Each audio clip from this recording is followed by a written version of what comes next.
ако има нещо по-важно от здравето, то може би е здравето на нашите деца. Всички искаме най-доброто за тях.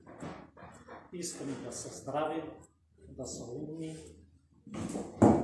Какво друго искаме? Сещате ли се нещо? Кое ви идва първо на ум? Да са щастливи. Друго? Да са спокойни приятели. Да са спокойни. Да, добре.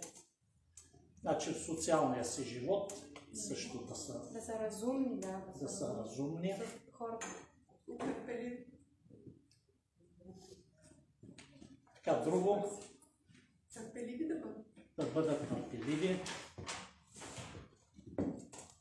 Някой сеща ли се нещо друго? Да пазят вътрешно равновесие. Да, добре, да пазят вътрешно равновесие. Да се сблъскват с по-малко стрес. Да. Ами, да видим, да? Уважителни. Да, да са уважителни. Да видим как начинът, по който дишаме ние и нашите деца, може да помогне или да попречи да постигнем всички тия неща. Най-напред здравето. Някой от вас бил ли на миналогодишната лекция? Да.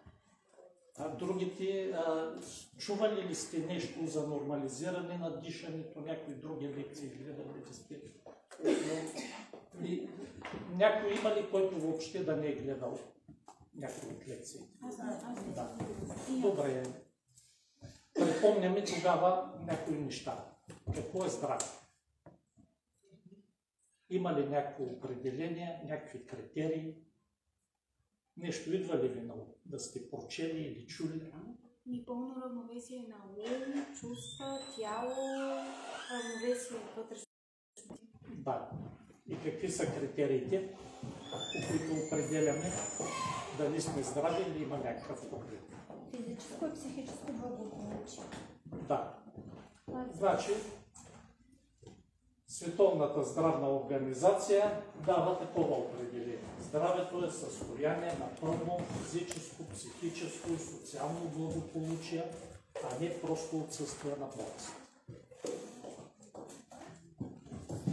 Като малко по-късно, през 1986 година, разширява определението си и то вече се разглежда като степента, в която даден индивид или група е в състояние да реализира стремежите си и да задоволи нуждите си, да промени или да се адаптира към околната среда. Здравето е ресурс за ежедневието, а не цел на живота. Така изглежда здравето от философска, от житейска гледна точка.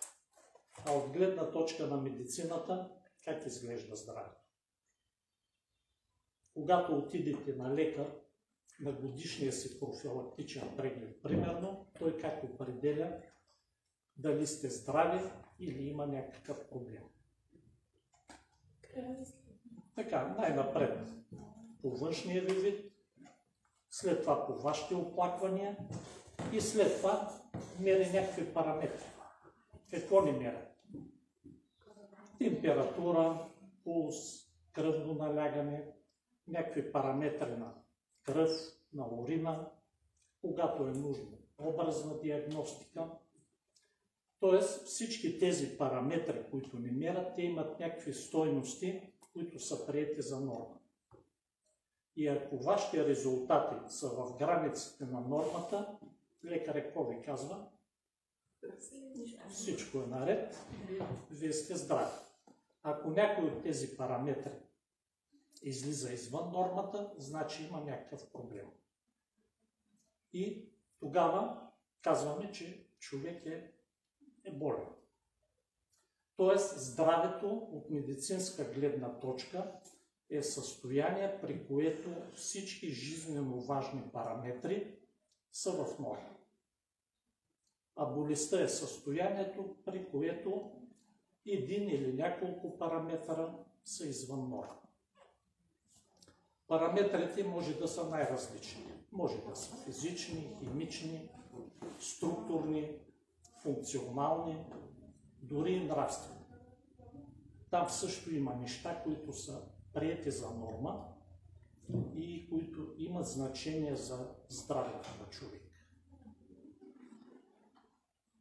И тъй като темата е за влиянието на дишането върху здравето, тъй като параметрите, казахме, са хиляди, затова и темата за здравето е безкрайна. Дай Боже, още 1000 години да върви фестивала, все ще има нещо ново какво да научите. Затова аз сега се спирам само на един от факторите, които влияят върху здравето, т.е. начина, по който дишаме. И да си припомним какво беше дишането. Спомняте ли си от учебниците по биология, сега в 8 клас се учи, какво представляваше дишането? Така, да. Значи поемаме въздух, който през носа, носоглътката, трахеята, бронхите достига до едни малки мехурчета, алвеоли. Там по пътя на дифузията кислорода от въздуха постъпва в кръвта и вече по артериите, капилярите достига до всяка една клетка от нашето тяло. Там кислорода от кръвта преминава в клетката, тръгват процесите на обмяната на веществата и вследствие на тези процеси на обмяната на веществата, като краен продукт се отделя въглероден двуокис, който по вените достига до белите дробове и ние го издишваме навън. Казахме, че здравето е състояние, при което всички параметри са в норма. Кои са параметрите на дихателната система? Това, което казахме, значи кислород, съдържание на кислород и другото какво е? Съдържание на въглероден двуокис. Колко е съдържанието на кислород? Над 93%, напоследък станаха популярни едни уреди, които са на достъпни цени, някои от вас може и да си ги имат. Лекарите също започнаха да ги използват, оксиметри и съдържанието на кислород в кръвта трябва да е над 93%. А колко е съдържанието на въглероден двуокис? Колко трябва да бъде?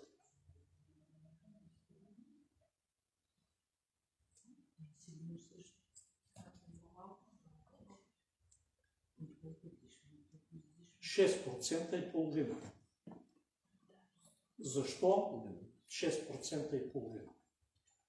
Отговора на този въпрос се дава от един закон на физиологията, наречен закон на Вериго-Бор, съгласно който, когато съдържанието на въглероден диоксид в кръвта достигне 6% и половина, тогава кислорода, който е свързан с хемоглобина, се отделя от хемоглобина и може да влезе в клетката.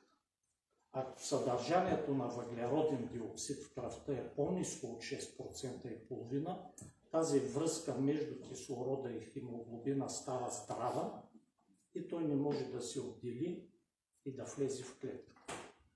Тоест, кръвта ви може да е наситена до 98-99% с кислород, но ако нямате достатъчно въглероден диоксид, той кислород не може да се отдели и да влезе в клетката. Може би на някой от вас му се е случвало, понякога имате чувство, че не ви достига въздух. И какво правите? Поемате дълбоко, а това чувство остава. Значи причината не е, че ви липсва кислород, а просто съдържанието на въглероден диоксид е ниско и кислорода не може да влезе в клетката и вие чувствате недостиг като недостиг на въздух. Сега съдържанието на кислород, казахме, мерите го с тези оксиметри, но дори да не го измерите, ви гарантирам, че в момента на всеки от вас съдържанието на кислород в кръвта е в норма.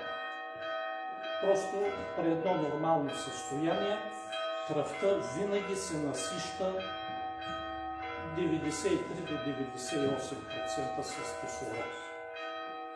А съдържанието на въглероден диоксид, колко е във въздуха, който го поемаме? Спомните ли си какво пак от учебниците от училище, колко е съдържанието на въглероден диоксид във въздуха? Казахме, въздуха състои се от 78% азот, колко кислород, 21% и 1% други газове. От тези други газове 0,003% е съдържание на въглероден диоксид. За да стигне до 6% и половина, откъде идва? Произвежда се в клетките, следствие процеса на обмяната на веществата. Колко е при вас сега съдържанието на въглероден диоксид?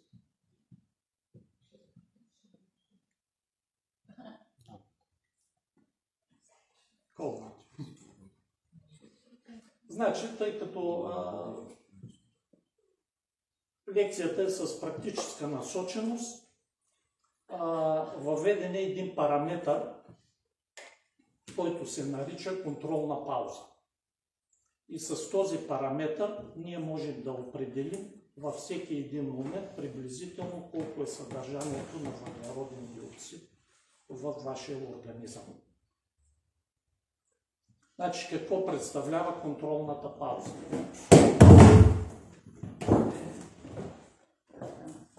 Дишате си нормално, наблюдавате си дишането, вдишване, издишване, вдишване, издишване.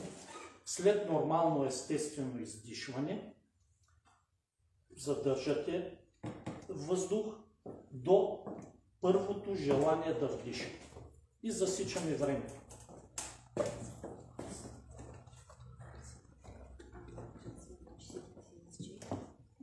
Разбрахте ли, има ли някакви въпроси по отношение на контролната пауза? Така, сега гледате часовника и всеки самостоятелно. Вдишвате, издишвате, без да променяте нищо, така както си ви е нормалното естествено дишане в момента. След нормално естествено издишване задържате и когато усетите първото желание да вдишате, засичате. Хайде всеки самостоятелно да го направи това нещо. Може ли да повторите? Повторете го. Дишате се нормално и се наблюдавате дишането. Вдишване, издишване. Вдишване, издишване. След като издишате, запушвате носа и задържате до първото желание за вдишане. И засичате. Като запушите носа, гледате къде е стрелката. При първото желание виждате колко секунди сте успели да задържите.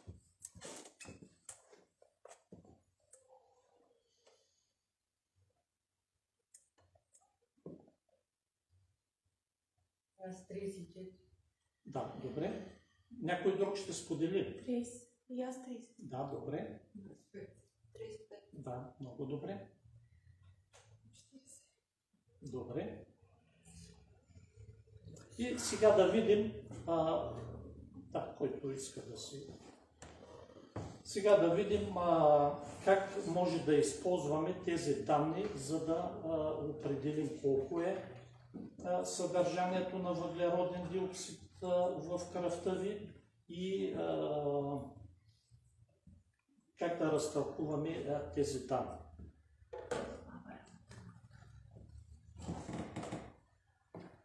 Значи виждате тук една табличка. Тук има съдържание на въглероден. Тук е контролна пауза, това, което измерихме. Значи всеки от вас може да види къде се намира. Около 30 секунди. Това съответства на колко съдържание на въглероден диоксид? 5%. 5%. А ние казахме, че трябва да бъде 66% и половина. 6% и половина съответства на контролна пауза 60 секунди. Да. И виждате, че зоната под нормата е разделена на 6 степени. Това са различни степени на здраве. Значи сутрин, след като се събудите, още преди да се протегнете, преди да се раздвижите, поглеждате часовника, засичате пулс и контролна пауза и по тази табличка може да определите къде се намирате по стълбичката на здраве.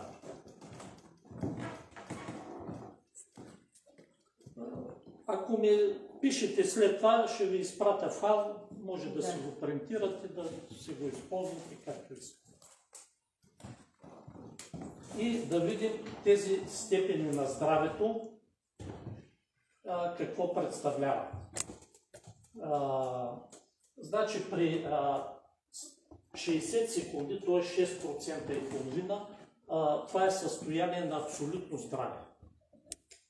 Колкото по-надолу слизате, толкова повече започват да се явяват проблеми. Първа, втора степен, там човек е практически здрав. Може не всичко да функционира нормално, но общо взето всичко е в... нямате сериозни оплаквания.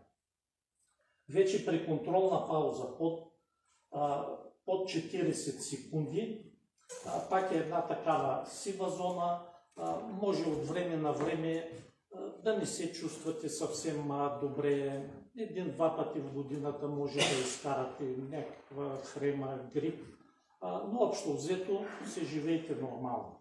Вече зоната под 20 секунди започват да се появяват различни симптоми. И колкото по-надолу, толкова по-често се появяват симптомите и толкова по-силни стават те. Под 20 секунди това е зоната на хроничните болести. Ако човек има контролна пауза 5-10 секунди и това е продължило дълго време, най-вероятно вече има някаква поставена диагноза и най-вероятно се пие хапчетата от доста време. А може и да е спрял да ги пие, защото се е убедил, че те не дават траен резултат. Дават там за няколко часа, за няколко дни и трябва да си взимате следващата доза. А пък те не винаги са безопасни. Някои от тях имат странични ефекти. Сега да видим как реагира, когато нещо в нашия организъм не е в норма. Какво прави нашия организъм? Той трябва да поддържа равновесие, нали? Това, което специалистите му казват хомеостаза. Ако някой параметър излиза извън норма, се включват различни защитни механизми, които се стремят да вкарат нещата в норма. И да видим какви са защитните механизми, когато нашето съдържание на въглероден диоксид е по-ниско от нормата. Сега тук ще ви помоля още нещо да направим. нормата 60 секунди я разделете на вашата контролна пауза. Примерно 60 секунди, ако контролната ви пауза е 30, колко е? 2. Това е коефициент на хипервентилация и показва колко пъти е по-дълбоко вашето дишане, отколкото е нормално. И когато сме в режим на хипервентилация, нашия организъм се стреми да вкара този параметър съдържание на въглероден диоксид в норма. Дай пак на защитните реакции. И как нашия организъм ще ограничи хипервентилацията.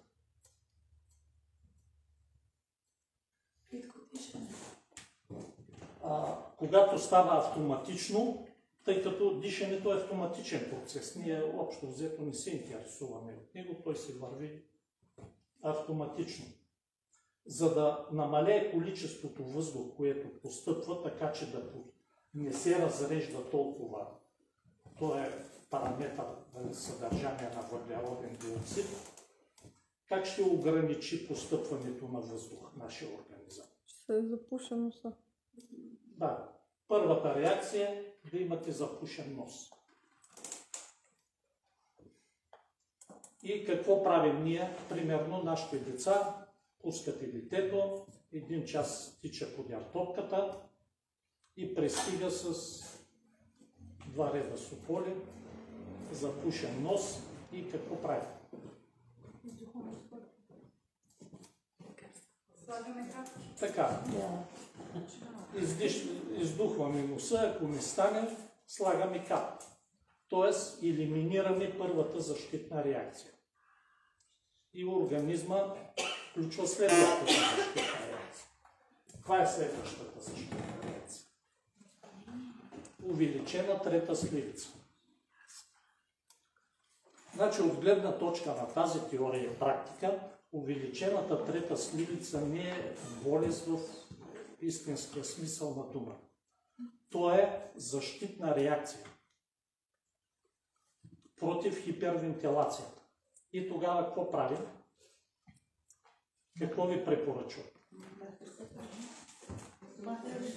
Маха се третата сливица.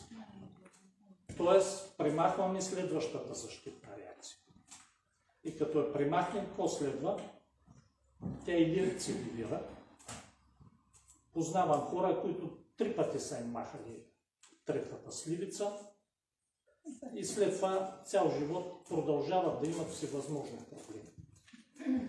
И тогава се включват следващите защитни реакции. Спазъм на бронхите. И някои хора развиват бронхиална астма. Някой сблъскал ли се с този проблем? Интересува ли да го изясни? Да. Бронхиалната астма. Да. Какво ви казват? Какво представлява бронхиалната астма? Ами той си има едно инхалаторче с кортикостероид, в случай, че нещо и Да. си ходи с него. Казват ви, че каква е причината за бронхиалната астма? Спазъм на бронхите. И как се лекува? С кортикостероидите. Те какво правят? Разширяват бронхите. А каква е причината за спазъм на бронхите? При него или алергия, или пушене, или всичко. Хипервентилацията. И ако хипервентилацията е причината, как ще лекуваме тогава бронхиалната астма? Като нормализираме дишането. Когато се нормализира дишането, на организма не му е необходимо да включва спазъм. Значи този метод е включен в глобалната стратегия за борба с астмата на Световната здравна организация. Ако напишете глобална стратегия за борба с астмата, там излиза 70 или колко са различни методи и това е единствения метод, който включва само нормализиране на дишането, без никакви лекарства и никакви други неща. Да, там пише, че е помощен метод, но реално е, може би, единствения метод, който дава траен резултат, така че да не ви се налага да прилагате други неща. И сега при различните хора организма реагира по различен начин.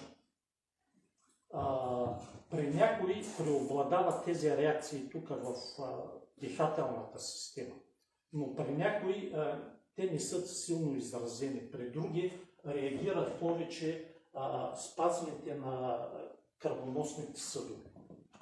И такива хора развиват проблеми с сърдечно-съдовата система, високо кръвно, стенокардии.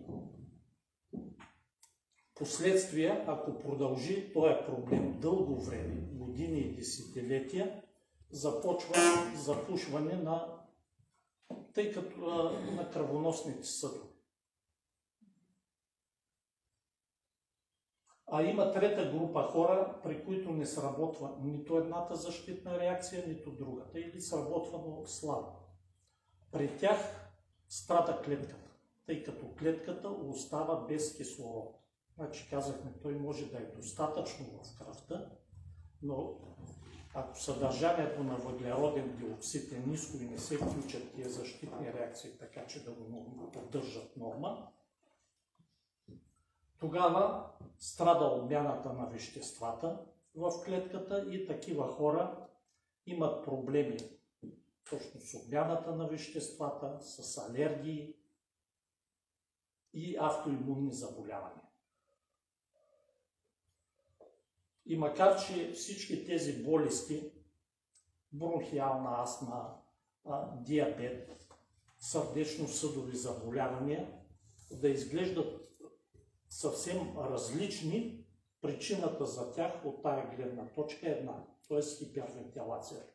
И всички те могат да се лекуват или поне подобряват, като се нормализира дишането.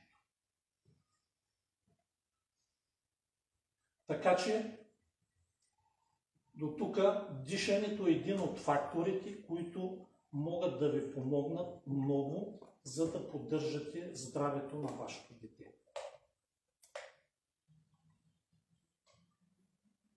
По-нататък да видим, значи какво казах, искаме децата ни да са здрави, да са умни, да видим как влияе дишането на интелекта.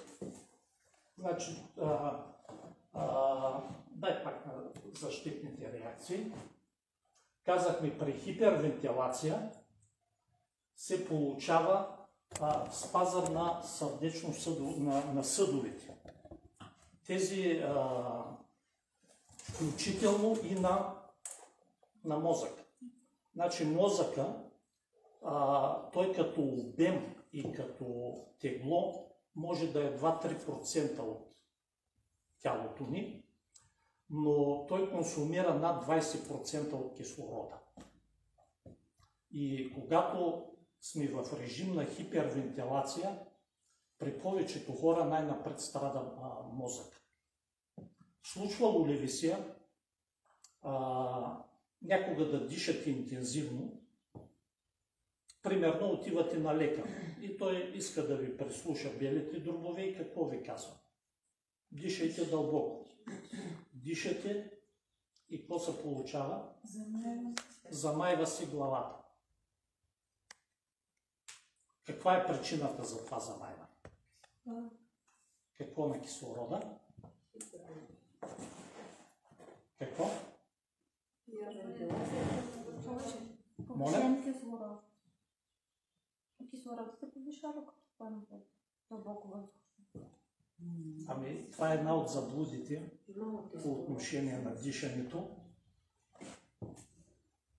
Това замайване се дължи на тези защитни реакции на спазъма на съдовете. Когато се получи спазъм на съдовете, кислорода се влошава, той не стига до мозъка. И затова ви се замайва главата. Много често може да чуете каква препоръка. Дишайте дълбоко, да наситим организма с кислород. Само че организма не работи по този начин. Нали? Това не е като печката да отворим клапата и да върви. Значи, за да достигне кислорода в клетката, трябва да поддържаме съдържанието на въглероден диоксид в норма. И ако вашето дете е в режим на хипервентилация, се получава това замайване. Значи, при интензивно дишане вие го усещате, но когато степента на хипервентилация е малка, това пак действа, само че по-незабележимо. Нали, вървите си, всичко ви е наред, ама малко ви е замаяно, малко ви е уморено, малко ви е отпуснато, не там при рязко ставане, нали, там е друго. Но това просто постоянно, така чувствате, че не сте съвсем в тонус. Нали, това винаги просто действа и намалява снабдяването на мозъка с кислород.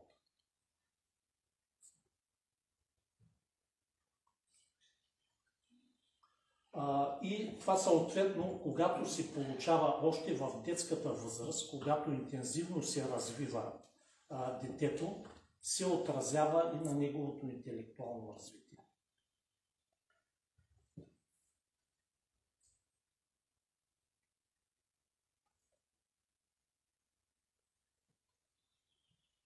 Правени са опити преди години, просто имаше такива възможности в различни училища, детски градини.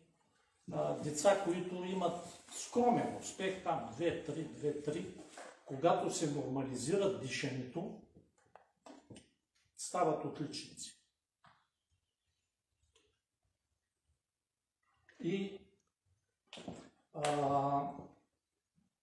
сега след време пак ще се върнем на това. Сега искам да разгледам другия проблем.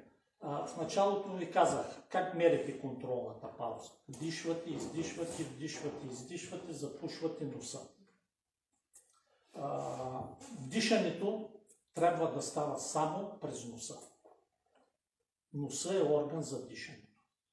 Тук е предвидено всичко необходимо, когато въздухът постъпва, да се затопли, да се увлажни, ако е необходимо, да се пречисти и чак тогава, така подготвен, да влезе към нежните тъкани на белите дробове.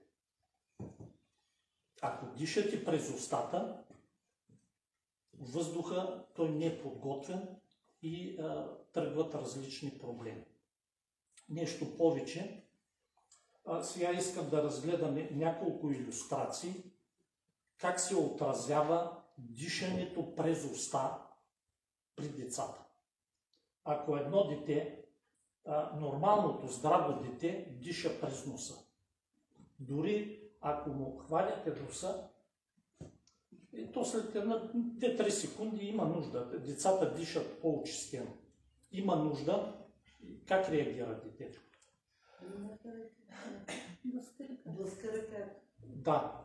Значи не отваря устата.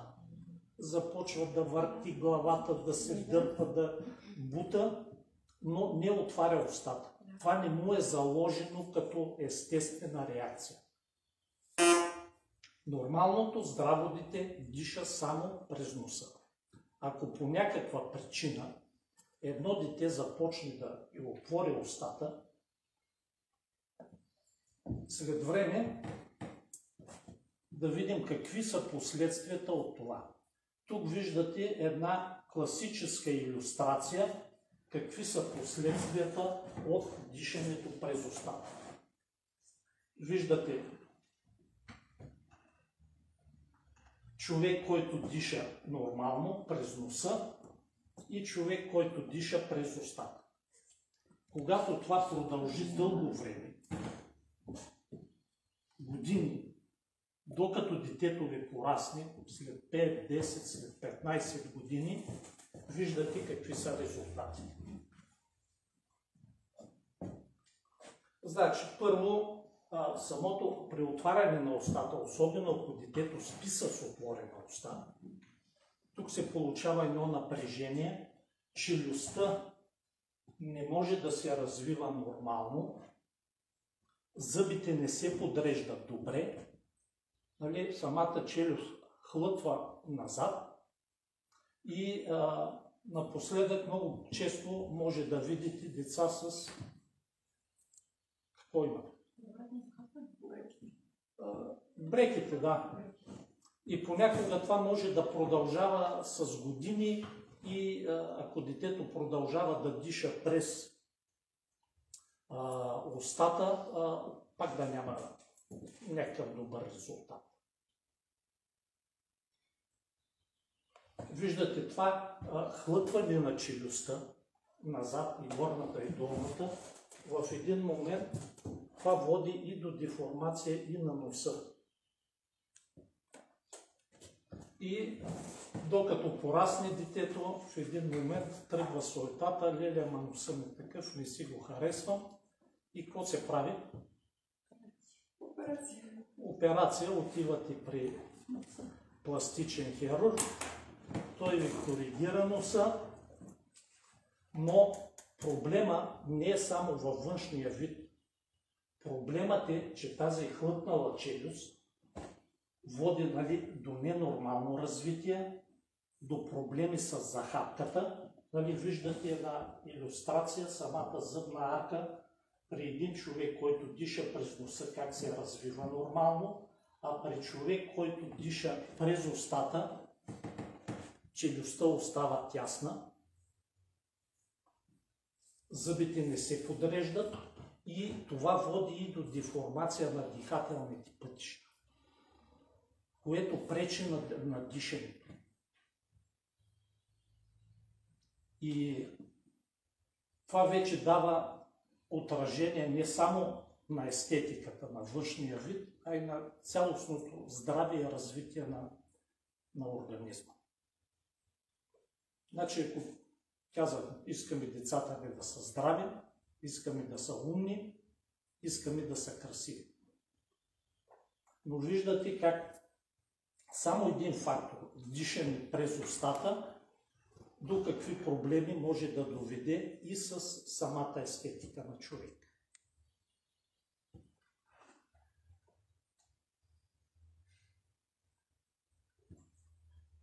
Да, ето пак, дали, тая тема е разработена много добре, има достатъчно изследвания направени, проследявани са, нали, хора в развитие с десетилетия, как само едно дребно нещо, на което повечето хора дори не обръщат внимание, че детето ви е започнало да диша през устата. И след 5, 10, 15 години, докато станат момчета и момичета за женене, нали, в един момент тръгва суетата, ама носа ми е крив, ама скулите ми били достатъчно добре. Тай върни от тази илюстрация. Да. Нали, виждате, хлътнала назад челюст, зле оформени скули, тясно лице, крива шия.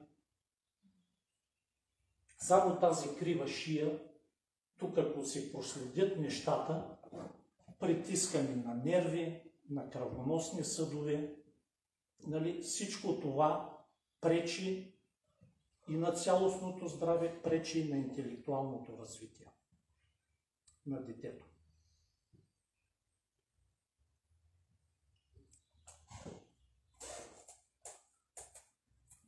Още друга илюстрация, да, и още една-две илюстрации. Нали? Ето, нали, това е предполагаемо как би се развило лицето на една дама, ако дишаше нормално и как се е получило, когато е дишала с отворена уста непрекъснато. Това е още.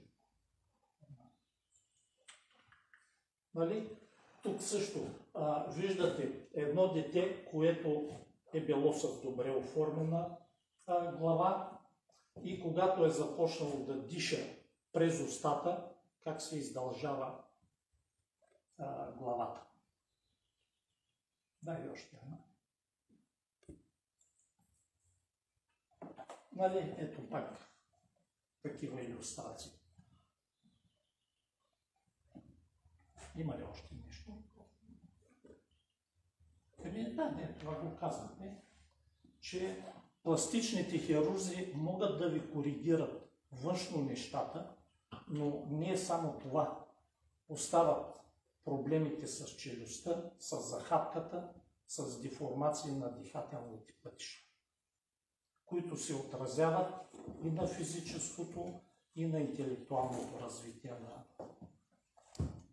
детето.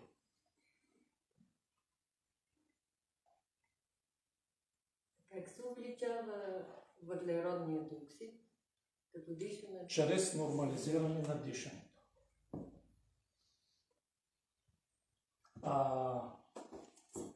Сега, целта на тази лекция е първо да ви информирам, второ да ви мотивирам. До тук научихте ли нещо ново за дишането, което не сте чували до сега? Добре, значи първата цел горе-долу сме я постигнали. Втората цел да ви мотивирам. До тук един човек прояви интерес. Да, всички това другите интересува ли? Преди да отговорим на въпроса как, нека да отговорим кога трябва да започнат заниманията за нормализиране на дишането, така че децата ни да бъдат здрави. Кога трябва да започнат? Някакви мнения или предположения? Първи клас може. Не. Други мнения? Много в ранна възраст. Защото бебенце. Преди 3 години. Първите до 3 години. Защото то се изгражда навик за дишане. Дишане къде? Почвате да се приближавате. В началото, съвсем началото. Ние трябва да дишаме така, може да... Да. Още се приближавате. Да. Кажи честно. От гледна точка на тази теория и като имам предвид какво е нивото на културата на дишане в България и по целия свят, нормализирането на дишането трябва да започне поне година и половина-две преди зачеването. За един млад човек, 20, 25, 30 години, да постигне контролна пауза над 40 секунди, т.е. да е в зоната на здравето, е въпрос на няколко месеца системни занимания. И когато постигне тази контролна пауза, трябва поне още година, година и половина да задържи в зоната на здравето, така че състоянието на здраве да стане обичайно състояние за вас. Ако са останали някакви проблеми от детството, някакви прекарани заболявания или ако имало някакви хронични, защото сега още в детската възраст някои деца имат хронични проблеми, да се изчистят. И това става въпроси за двамата родители. И чак тогава вече може да мислите за деца. Напоследък все по-често чувам за мои познати или за техните пораснали деца, че имат проблем с забременяването, налагат се различни процедури, хормонални терапии, които не са съвсем безобидни, че бременността протича тежко, че раждането не е станало по естествения начин. Да, това става масово напоследък. че децата боледуват от малки. Много от тези проблеми човек може да си ги спести. Ако си от детска възраст, диша в норма, поддържа зоната на здравето и тогава доста от нещата ще се върват по нормалния и естествения начин. За съжаление, тези хора, които трябва да го чуят, общо взето ги няма тук. Младите хора на 15-20 години, те си имат един много хубав девиз, ми пука. Ама не, то това не им е дошло и до главата изобщо, те други неща ги интересуват. Което много е хубаво, по този начин се запазват нервната система, но за съжаление някои от тях последствия плащат висока цена за безхаберието си и за пренебрежението към собственото си здраве. И затова реших напоследък повече лекциите ми да са насочени към децата.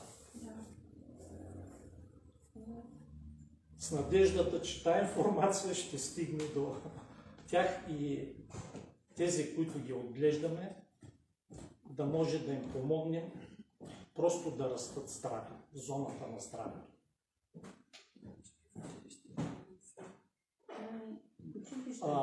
Да, в училище учим какво ли не. Но най-важното, това без което не може дори една минута, как да дишаме, никой не ни учи децата. А що не ги учим? Часовете по физкултура не могат ли да се отделят малки? Защото това знание го няма в учителите, за да го дадат. Проблема е, че което изисква правилно дишане. Ние не ги учим, защото и ние не знаем.